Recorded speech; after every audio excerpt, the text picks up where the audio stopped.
Viewers, এখন আমি কক্সবাজার সমুদ্র সৈকতে। এখন অনেক রাত, বলতে গেলে মধ্যরাত। দেখতেই পাচ্ছেন আশেপাশে অন্ধকার আকাশ, অসাধারণ অনুভূতি। পাশেই সমুদ্রের ঢেউ একের পর এক এসে তীরে আছড়ে পড়ছে যেন। চাঁদের আলো পানির উপর পড়ায় মনে হচ্ছে রূপালি কার্পেট বিছানো হয়েছে এখানে।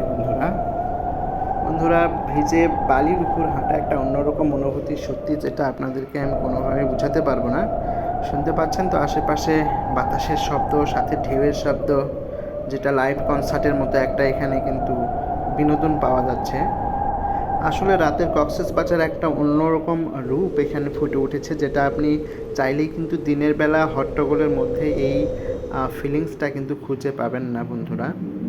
এখানে কিছুক্ষণ দাঁড়িয়ে থাকলে মনে হবে যে সময় থেমে গিয়েছে, ঘড়ির কাঁটা আর চলছে না। এতটাই মনোমুগ্ধকর এবং মোহনীয় একটা পরিবেশ, যেটা আসলেই সারা জীবন মনে রাখার মতো। প্রতিটা দিন, প্রতিটা দিনের যে ক্লান্তি, সেই ক্লান্তি ভাবটা যদি এখানে এসে কিছুক্ষণ দাঁড়িয়ে থাকা যায় সেই ক্লান্তি ভাবটা নিয়ে, তাহলে নিমিষেই সেই ক্লান্তি যে কোথায় উড়ে চলে যাবে সেটা আসলে আপনাদের সেটা আসলে বোঝানো যাবে না কোনোভাবেই।